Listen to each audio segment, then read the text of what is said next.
¿Qué onda? Bienvenidos. Hoy vamos a clavarnos en un tema que de verdad vuela la cabeza. Cómo un idioma puede transformar por completo la idea que tenemos de algo tan básico como el tiempo. En particular, vamos a ver cómo la cosmovisión maya nos regala una perspectiva radicalmente diferente. A ver, para arrancar pensemos en esto. Si tuviéramos que dibujar el tiempo, ¿qué forma le pondríamos? Pues para la gran mayoría de nosotros, la imagen mental es súper clara, ¿no? Una línea recta. Una flecha que va del pasado, cruza el presente y se dispara hacia el futuro sin parar. Pero, a ver, aquí es donde se pone interesante. ¿Y si esa idea que tenemos tan metida en la cabeza no fuera la única forma de verlo? ¿Y si el tiempo pudiera ser, pues, otra cosa? Justo de eso vamos a hablar. Vamos a poner frente a frente dos maneras de entender la existencia. Por un lado, la idea lineal del tiempo, y por otro, una visión cíclica, la que late en el corazón de la cultura maya. Y es que el choque es brutal. De un lado, en Occidente, vemos el tiempo como una fila de eventos, uno tras otro. Del otro lado, la visión maya lo ve como procesos que inician, se desarrollan y se completan, como ciclos. Y ojo, que esto no es pura teoría. Hay un experimento que lo deja clarísimo y que demuestra cómo esta percepción se forma desde que somos niños, influenciada directamente por nuestra cultura y, claro, nuestro idioma. Ok, pero ¿cómo se ve esto en el día a día? ¿Cómo es que esta idea de ciclos se vive?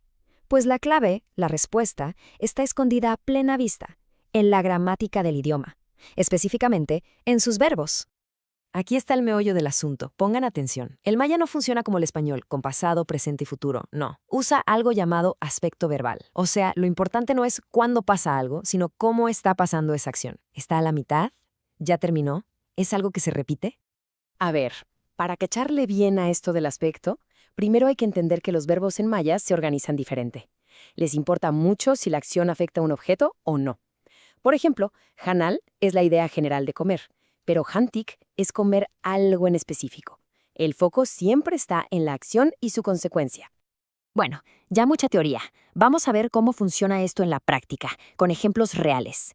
Empecemos con un marcador de aspecto clave. Tan. Esta partícula nos dice que una acción está sucediendo justo en este momento. Van a ver que la estructura es súper lógica. Primero, se pone el marcador tan, que es como decir, ojo, esto está pasando ahora mismo.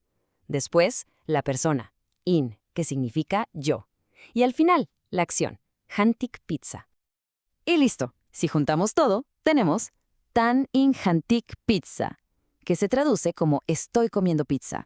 Pero lo increíble aquí es que no hay un verbo como estar, ni una conjugación especial de presente. La palabrita tan, por sí sola, ya nos dio toda esa información. Nos dice el estado de la acción. Venga, vamos con otro marcador para que quede todavía más claro. Ahora vamos a checar la partícula K, que se usa cuando una acción es un hábito, algo que se repite constantemente.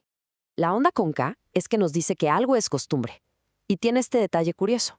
Se pega con el pronombre. Así que en vez de decir Caín, se contrae y se vuelve kin, que vendría siendo algo como yo por costumbre. Y aquí es donde se ve la magia del aspecto verbal. Vean la comparación. Tan in hantik pizza y kin hantik pizza. Con solo cambiar esa primera cosita, esa partícula, el significado se transforma por completo. Pasamos de una acción que está sucediendo en este instante a un hábito. Entonces, para resumir este punto, que es clave, a la gramática maya no le interesa tanto poner el evento en una línea de tiempo imaginaria. Lo que le importa, lo que de verdad es relevante, es describir cómo es la acción en sí misma. Está en proceso, con tan, es un hábito, con ka, ese es el enfoque. Y bueno, todo esto de la gramática nos lleva a una idea mucho más grande, una conclusión que de verdad nos hace pensar sobre cómo vemos, pues, todo lo que nos rodea. Porque al final, el lenguaje no es nada más un montón de reglas aburridas, es literalmente el lente con el que vemos el mundo. Y el idioma maya nos ofrece un lente que ve la realidad no como una carrera en línea recta, sino como una danza de procesos y ciclos. Entonces, ¿con qué nos quedamos de todo esto? Primero, que nuestra idea del tiempo no es una verdad absoluta, es una construcción cultural. Segundo, que un idioma puede darle muchísimo más peso al cómo suceden las cosas que al cuándo, y que, en esencia, la gramática es un espejo del alma de una cultura. Y esto nos deja con esta pregunta flotando en el aire. Si algo que parece tan sólido, tan real como el tiempo, puede ser tan diferente dependiendo del idioma que hablamos.